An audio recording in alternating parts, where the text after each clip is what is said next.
Very simple question. Now what? What do I do? Where do I go? Where do I get care for my surviving child with significant residual problems? What's her future really going to be like? But unlike many of us, Patrick has made an effort to try to solve that problem for us as a country. And Ron may or may not be speaking more about that. It's for that device that you see there. And the words in front of that device are an interesting statement. I had the privilege of being a surgical consultant to the Army's Institute of Surgical Research and worked with them in developing the registry that we used to track our progress in Iraq and Afghanistan.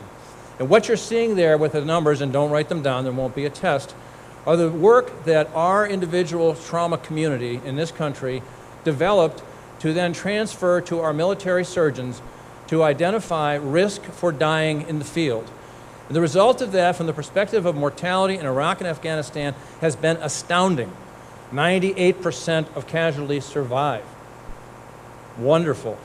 The machine behind those letters, however, is what happens when one of our devices strikes an IED, and all of our young soldiers and Marines in that sustain concussive brain injury. The numbers in front represent objective progress. The machine in back represents the threat.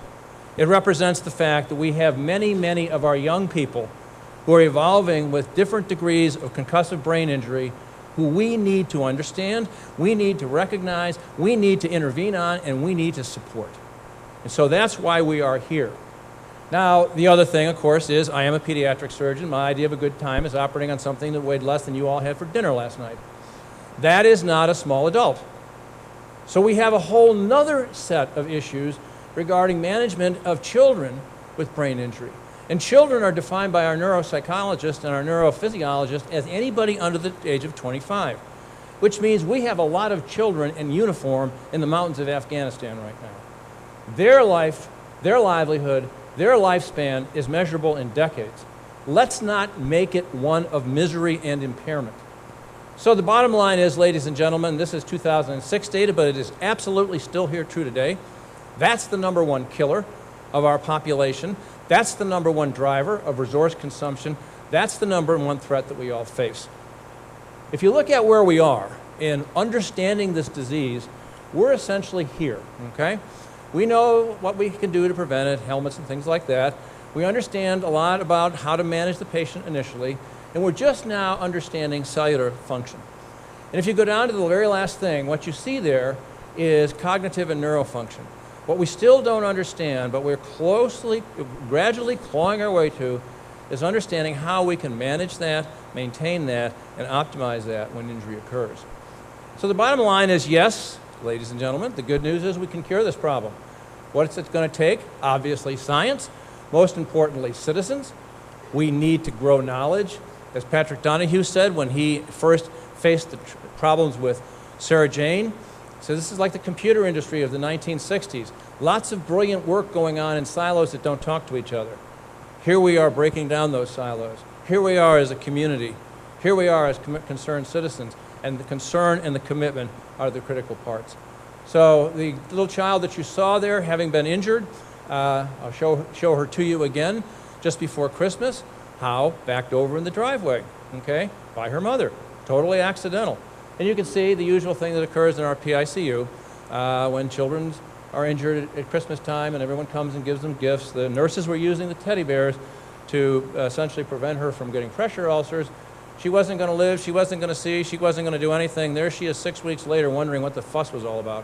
And yes, ladies and gentlemen, she's wearing a helmet because she had a rescue craniectomy, demonstrating once again that we put all of our forces of intellect together, we can make big progress in this particular disease. So ladies and gentlemen, TBI is a societal problem. It is one that mandates that all of us first confront it, second, plan to understand it better, and thirdly, and most importantly, treat it. What it's going to take, well, that's the traditional process of acute care.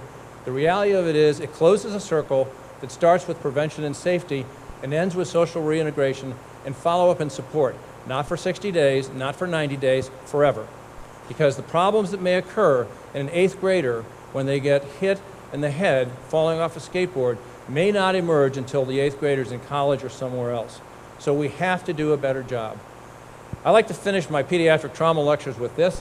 And I think it is absolutely still the truth. And that is the only way we're really going to get ahead of this is to understand that this is not just a disease, but it is a societal threat. And the one special thing that I have, and those of us that are pediatric specialists have, is we do get an enormous amount of enjoyment of giving back an injured child to their adult parents, healthy and recovered. So, ladies and gentlemen, there is our charge. We are now going to hear from a mother. We're going to hear what this process in this disease is like from the other side. We are the ones who are in the crucible of care, one might say, but it's the mothers, it's the fathers, it's the families that deal with this ongoing. And so what I'd like to do is introduce Cindy Jo Parsons, who I can't see because this light is blinding me. There you are, okay.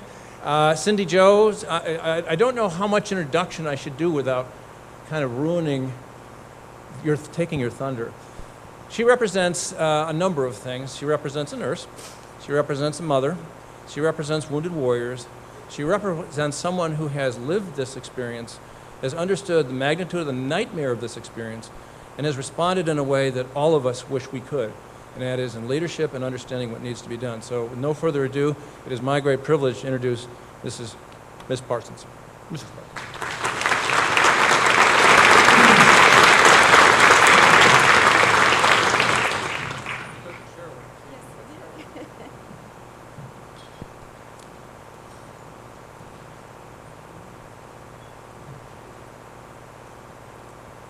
A phone call 7 years ago brought me to my knees when the words echoed, "Your voice has been critically wounded in Iraq." It was clear that nothing would ever be the same, and I prepared for a mission like no other. While Shane was driving lead Humvee to prevent anti-coalition from attacking our troops, an improvised explosive device was detonated. His left leg was severed, and his right leg had to be amputated to save his life. Shane sustained a severe anoxic traumatic brain injury resulting from multiple cardiac arrests. When he was transported to Washington, D.C. at Walter Reed, it was apparent that he continued to fight for his life. 15 surgeries later to his limbs, several infections, severe brain swelling, ultimately led to long-term and short-term memory losses, cognitive deficits, and post-traumatic stress disorder, which is PTSD. Moreover, it meant years of rehabilitation to relearn basic life skills, reading and writing as well, because you see, he lost that ability. To honor and empower wounded warriors. Little did we know the significance of that encounter as they presented Shane with a backpack. This backpack was filled with comfort items. And this backpack also bared a logo of one soldier carrying the other. For you see, Shane was that soldier being carried. As many warriors return, one of the most difficult parts of returning home is the readjustment of returning home, the challenges of readjustment. Unlike those catastrophic physical wounds, there are multiple wounds invisible to the eye. A RAND study estimates there are over 320,000 have experienced a traumatic brain injury while on deployment, and 400,000 service members live with combat stress and post-traumatic stress disorder. That's huge. Shane still requires safety care, although he continues to amaze me with his strength, his perseverance, and his courage. Today, Shane is now the soldier that is carrying another. With Wounded Warrior Project's 19 unique programs and services that are designed to nurture the mind and body, encourage economic empowerment, and engagement with each other. One program in particular that I can attest to has literally changed our lives. This is called the Independent Program with Wounded Warrior Project. And I'd like to show a video, if we could get that video. Otherwise, I'll keep, there we go.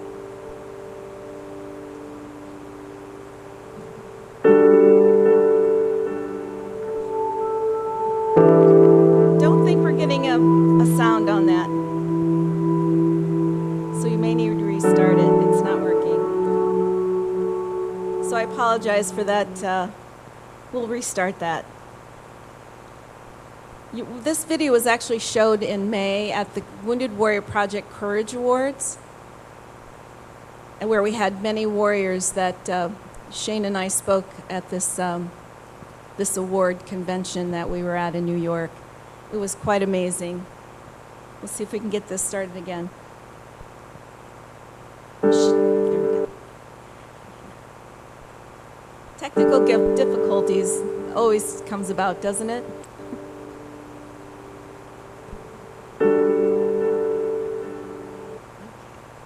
Shall we move on? Okay. You know, this program that we can attest to was life-changing. I would like to introduce Shane real quick. This is my son, Army retired Sergeant Shane Parsons.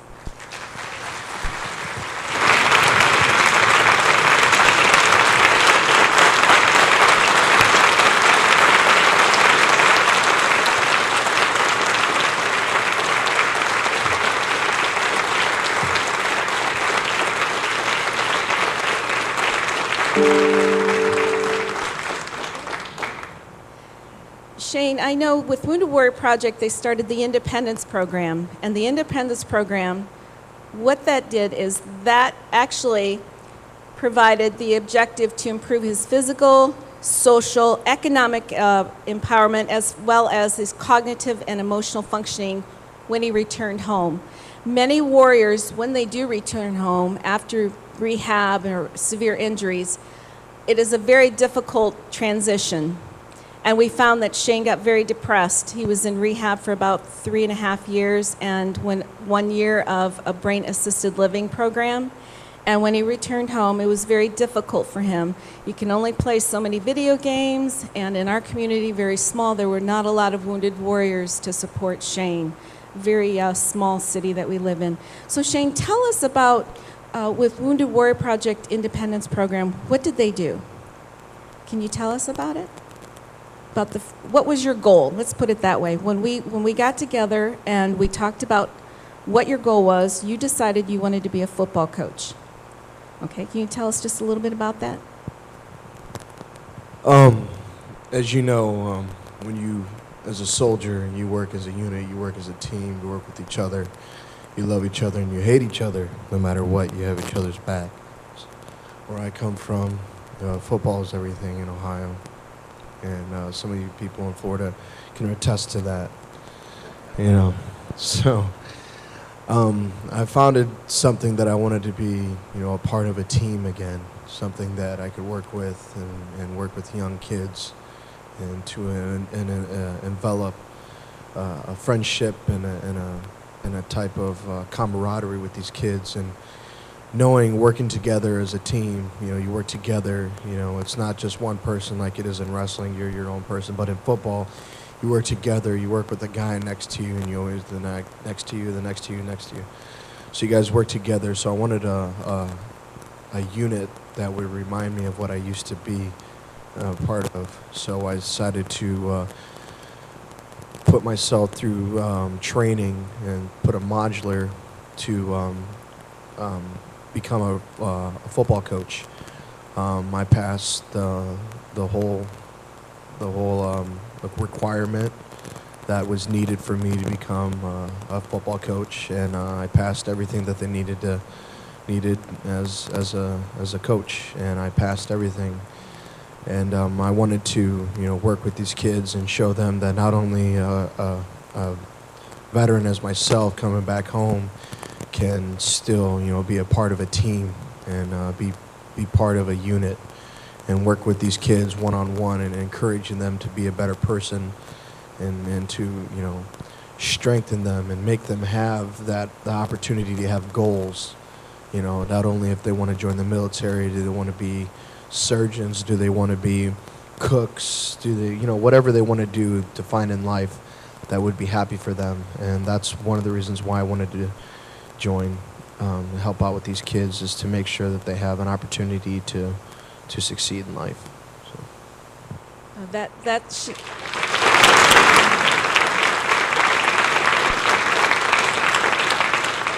One thing Shane did mention, in order in the state of Ohio to coach any sports team, you had to complete a modular. And Wounded Warrior Project had provided Shane with a reading tutor because he did lose the ability to read. And that reading tutor has now, he's pulling from 28% to 92% on his reading. So that was very difficult for him to do the modular. But they also provided a community support person, or is like a job coach, and that job coach was CJ Potter, and he actually helped Shane every single day for 5 hours, 4 to 5 hours, working on that modular to pass it, and then he completed his CPR training and passed that. So overcoming the barriers, eliminating those barriers, but more importantly, Shane provided a unique ability and outlook for our youth by showing them that a veteran coming into a high school coaching, everybody wins. Those kids looked at him, and in the pictures you see, they understood those invisible wounds. And a lot of them didn't realize that Shane couldn't read. But his coach actually had a book that he provided with all the plays, and then of course Shane would memorize those codes, and sometimes he'd have to pull that book out. So overcoming those barriers with the unique program. But Wounded Warrior Project literally in the last 2 years have changed. And now I'll let Shane tell you who he's coaching this year, and then we'll go from there. As you can see, I was 7th and 8th grade at a Catholic school in my hometown of Fostoria, Ohio. We ended up 4-3, so it was great. We had an opportunity. We had a young female on the front offensive line and defensive line. Tough cookie right there. I'm telling you, as you can see right there, the back of her helmet, you see the hair, and she's a hell of a wrestler too. But I had the opportunity. I found out from my school and hearing from other people saying that my alma mater, where I went to school and played football, they haven't won a game in 3 years. And when I heard that, it upset me. It made me very angry, frustrated, and I felt discouraged. So I wanted to have the opportunity to come over and talk to the head coach, the new head coach, and say, hey, I want to help out as much as I can. I want to push these kids. I want to make them succeed. I want to push them to their limits, to push them to be a better person, not only off the field, but off and on the field, on their community, doing good in their grades, having goals. So right now I'm coaching offensive line and defensive line for my alma mater, where I played football as. And I had the opportunity, and very grateful that they were able to retire my jersey. And it was a huge thing for me. Where I come from, like I said, football and sports is everything. You either work in a factory, you worked at a grocery store, or you work in a fast food restaurant. You go to school and you play football, or that's pretty much all that there is where I'm at. So we've had opportunities of have kids get drafted. Put an example, my good friend, young friend, Micah High played for Iowa Hawkeyes, and now he plays for Green Bay Packers. I've had an opportunity to talk to a lot of the coaches, head coaches. I've got to sat down and talk to our former head coach, Coach Trussell from the Ohio State Buckeyes. Sat down and talked to him, and we discussed about what it's like to push and empower these kids to be better, to be a better future, to succeed in life. And that's what I want to work with these kids. Is I just, winning is an added bonus, but just working with them and having them opportunity to be a part of a team and work together, and not be struggled, keep your heads up, not only if you didn't make that play, get right back up and, keep going on. Quitting and giving up has never been a part of my life. So. As you can see, Shane is very passionate about it, and it literally has changed our lives. Not only with Shane coaching football and having a job coach or community supporter, you know, military caregivers such as myself, we're the cornerstone to the nation's ability to support our wounded warriors. And researchers estimate there are over 275,000 to 1 million caring or have cared for military veterans in Iraq or Afghanistan, or from Iraq and Afghanistan, excuse me. Moreover, as Shane has transitioned into civilian life, working with a reading tutor and continuing to gain his self-confidence, eliminate his barriers, and validate unique abilities while attaining a goal of coaching his high school, it is definitely an honor to have my son in my life. He is my hero. If you know of a wounded warrior, or maybe you are a wounded warrior, with those visible or invisible wounds, tell them about Wounded Warrior Project, changing lives, and the vision to foster the most successful and well-adjusted generation of wounded service members in the history of our nation. We'd like you to visit our website, woundedwarriorproject.org. And we also have 10 compelling stories of service and sacrifice at Wounded Warrior Project celebrates our 10th year of anniversary, a lifetime of commitment. Will you join our mission? We talk about changing the game. Join our mission to fill those gaps, to make a positive and lasting impact on Shane, other wounded warriors, and family members or caregivers. Will you join us, join our mission? May God bless those who served our military in the past, the present, and the future. And God bless America. Thank you.